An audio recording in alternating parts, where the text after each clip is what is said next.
pertama kita akan mempelajari mengenai pengertian pembelajaran kontekstual atau contextual teaching and learning. Nah, di sini kita akan mempelajari dari 3 sumber. Yang pertama ada dari KBBI, yang kedua ada dari Trianto, yang satu lagi yang ketiga ada dari Sanjaya. Nah, yang pertama, menurut KBBI, kontekstual berasal dari kata konteks. Nah, dalam KBBI, Kamus Besar Bahasa Indonesia, yang berarti situasi yang ada hubungannya dengan suatu kejadian. Dua, ada menurut Trianto tahun 2010 bahwa menjelaskan konsep belajar yang membantu guru mengaitkan antara materi yang diajarkan dengan situasi dunia nyata. Nah, dunia nyata siswa dan mendorong siswa membuat hubungan antara pengetahuan yang dimilikinya dengan penerapannya dalam kehidupan mereka sehari-hari. Nah, yang terakhir menurut Sanjaya tahun 2006. Nah, Sanjaya menjelaskan bahwa CTL yaitu suatu strategi pembelajaran yang menekankan pada proses keterlibatan siswa secara penuh untuk dapat menemukan materi yang dipelajari dan menghubungkannya dengan situasi kehidupan nyata. Nah, selanjutnya yaitu ada 7 komponen penting yang harus dikembangkan guru dalam penerapan pembelajaran kontekstual atau contextual teaching and learning. Nah, 7 ini yaitu yang pertama ada konstruktivisme, yang kedua ada bertanya, yang ketiga inquiry, yang keempat masyarakat belajar, yang kelima ada pemodelan, yang keenam refleksi, dan tentunya yang ketujuh terakhir ada penilaian autentik atau penilaian assessment. Yang pertama ada komponen konstruktivisme. Nah, di sini contohnya guru mengembangkan sebuah pemikiran tentang tema yang akan diajarkan. Dimana dalam proses belajarnya siswa bekerja sendiri, menemukan sendiri, dan mengkonstruksi sendiri pengetahuan dan keterampilan barunya. Nah, yang kedua yaitu bertanya. Nah, di sini siswa akan mengembangkan rasa ingin tahunya dengan cara bertanya. Kemudian yang ketiga ada komponen inquiry. Peserta didik diminta untuk melakukan pengamatan secara berkelompok tentang benda-benda yang mereka bawa, atau mereka diminta untuk menuliskan secara detail hasil pengamatan yang telah mereka lakukan. Komponen selanjutnya yaitu ada masyarakat belajar. Nah, biasanya guru menciptakan suasana masyarakat belajar dengan memberikan kesempatan kepada peserta didik untuk membagikan hasil temuannya ke kelompok lain. Selanjutnya ada komponen pemodelan atau model. Nah, biasanya guru mengulas materi yang dipelajari anak dengan memberikan contoh berupa gambar.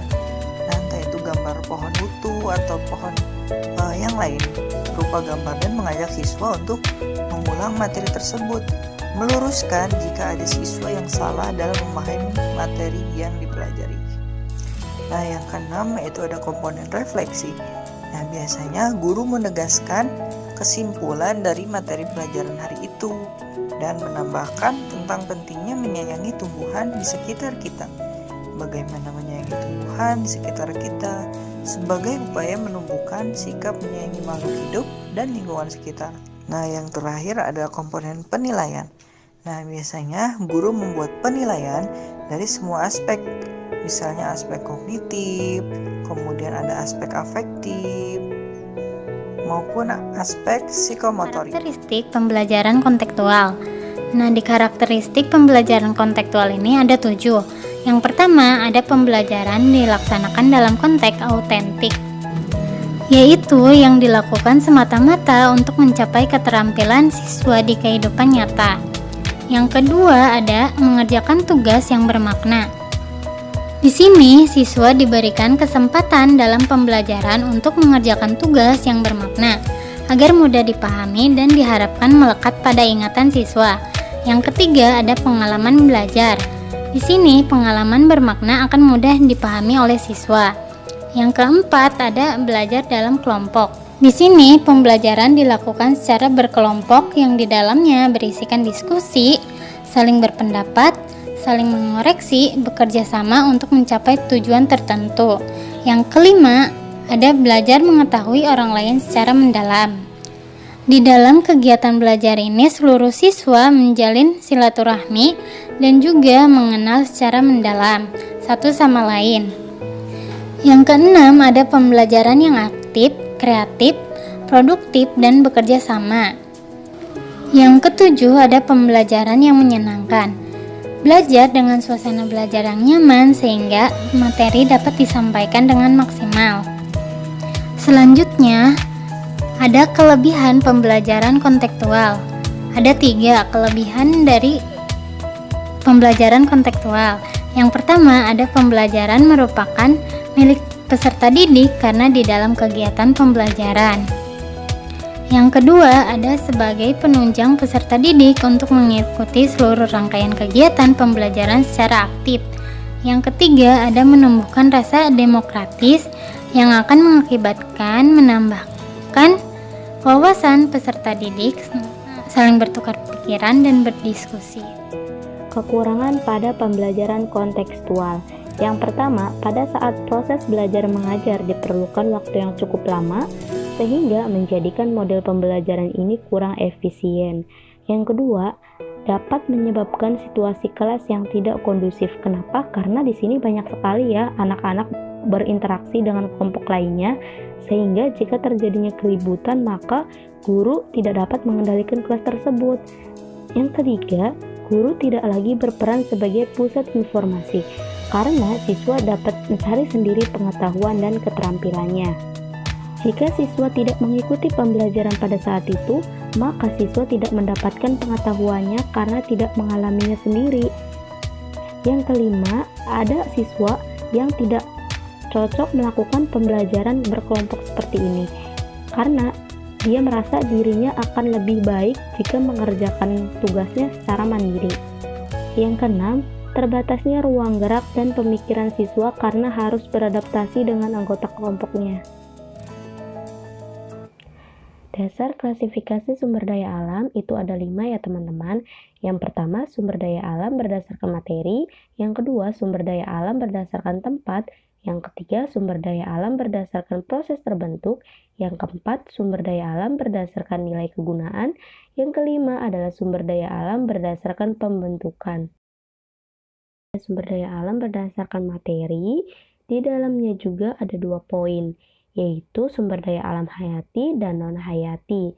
Mungkin teman-teman sudah tahu ya, yang hayati itu sumber daya alam yang biasa kita kenal dengan biotik, berasal dari makhluk hidup dan bisa dibudidayakan oleh manusia.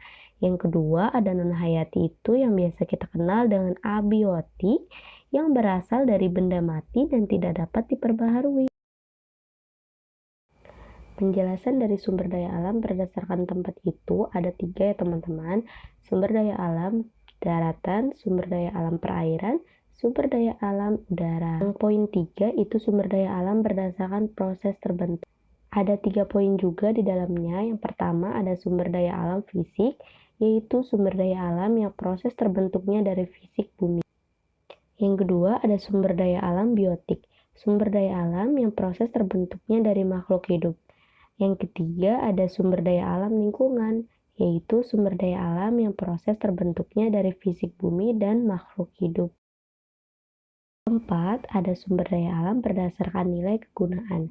Di dalamnya juga ada 3 poin. Yang pertama ada sumber daya alam ekonomis tinggi, yang kedua ada sumber daya alam ekonomis rendah, yang ketiga ada sumber daya alam non-ekonomis. Sumber daya alam ekonomis tinggi yaitu sumber daya alam yang mempunyai nilai kegunaan atau nilai jual yang tinggi. Sedangkan sumber daya alam ekonomis rendah yaitu sumber daya alam yang mempunyai nilai kegunaan atau nilai jual yang rendah. Yang terakhir ada sumber daya alam non-ekonomis, yaitu sumber daya alam yang mempunyai nilai kegunaan atau nilai jual yang tidak bernilai. Yang kelima ada sumber daya alam berdasarkan pembentukan. Yang pertama itu di dalam poinnya ada sumber daya alam yang dapat diperbaharui, yaitu sumber daya alam yang dapat diproduksi kembali dalam waktu yang relatif cepat. Yang kedua ada sumber daya alam yang tidak dapat diperbaharui, yaitu sumber daya alam yang tidak dapat diproduksi kembali jika sudah dipakai. Selanjutnya yaitu aneka ragam sumber daya alam dan pemanfaatannya. Berdasarkan pemanfaatannya, sumber daya alam dapat dibedakan menjadi beberapa bagian. Yang pertama, sumber daya alam yang tidak dapat diperbaharui. Contohnya seperti mineral logam. Jika digunakan terus-menerus, maka akan habis dan tidak dapat dibuat ulang oleh manusia. Yang kedua, sumber daya alam yang dapat diperbaharui. Contohnya seperti tanah, air, tumbuhan, hewan. Jika digunakan terus-menerus, maka tidak akan habis. Yang ketiga, sumber daya alam yang tidak dapat diganti. Contohnya seperti minyak bumi.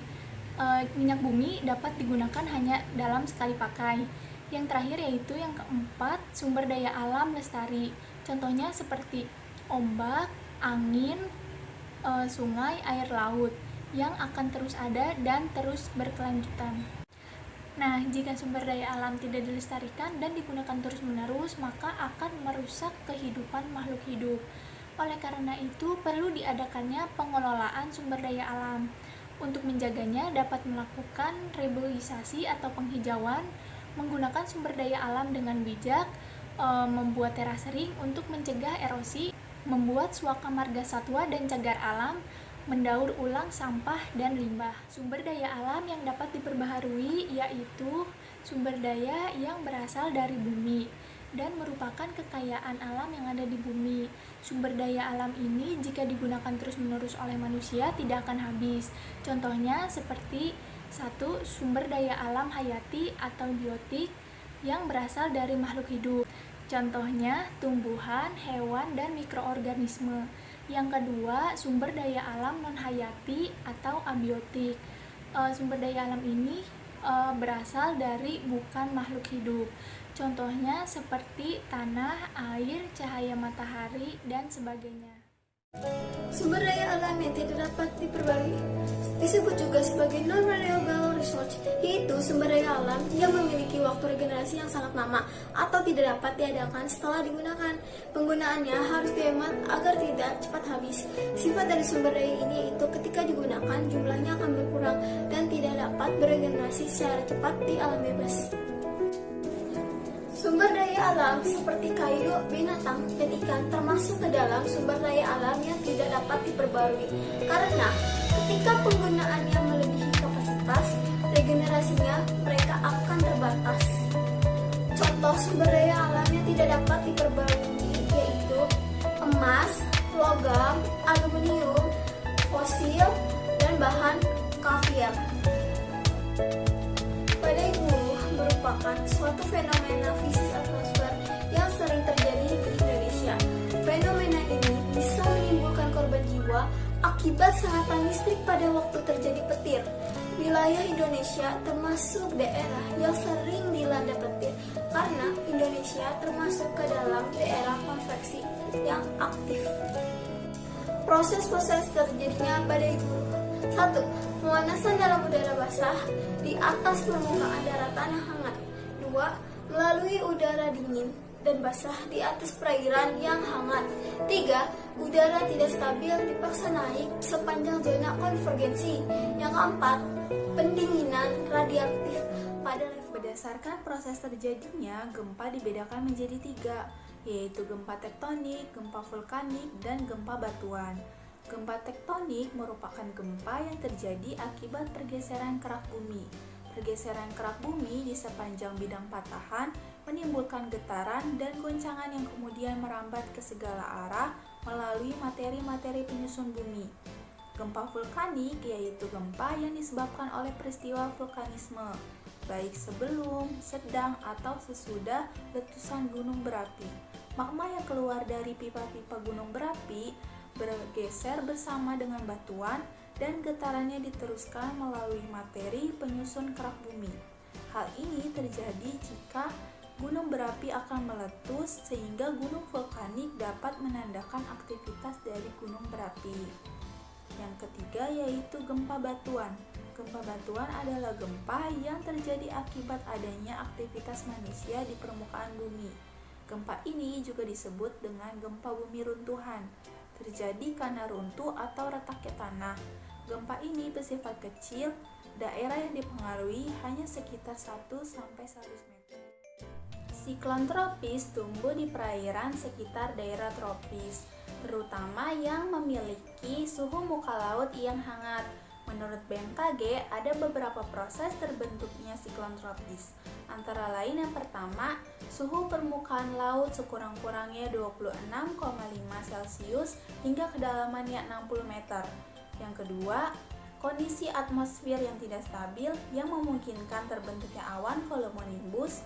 Awan-awan ini merupakan awan-awan guntur dan merupakan penanda wilayah konvektif kuat yang sangat penting dalam perkembangan siklon tropis. Yang ketiga, atmosfer yang relatif lembab di ketinggian sekitar 5 km. Ketinggian ini merupakan atmosfer paras menengah yang apabila dalam keadaan kering tidak dapat mendukung bagi perkembangan aktivitas badai guntur di dalam siklon. Yang keempat, berada pada jarak setidaknya 500 km dari khatulistiwa. Meskipun memungkinkan, siklon jarang terbentuk di dekat ekuator. Yang kelima, gangguan atmosfer di dekat permukaan bumi berupa angin yang berpusar yang disertai dengan pumpunan angin. Yang keenam, perubahan kondisi angin terhadap ketinggian tidak terlalu besar. Perubahan kondisi angin yang besar akan mengacaukan proses perkembangan badai. Selanjutnya ada proses terjadinya banjir. Air sungai, danau, dan laut menguap ke udara menjadi awan. Awan-awan tersebut ditiup oleh angin ke daratan dan menurunkan uapnya dalam bentuk hujan. Nah, hujan tersebut turun di permukiman yang banyak sampah berserakan dikarenakan banyak membuang sampah sembarangan. Nah, hal tersebut menyebabkan air hujan masuk ke saluran air tidak bisa mengalir yang mengakibatkan air hujan tersebut meluap ke daratan dan terjadinya banjir.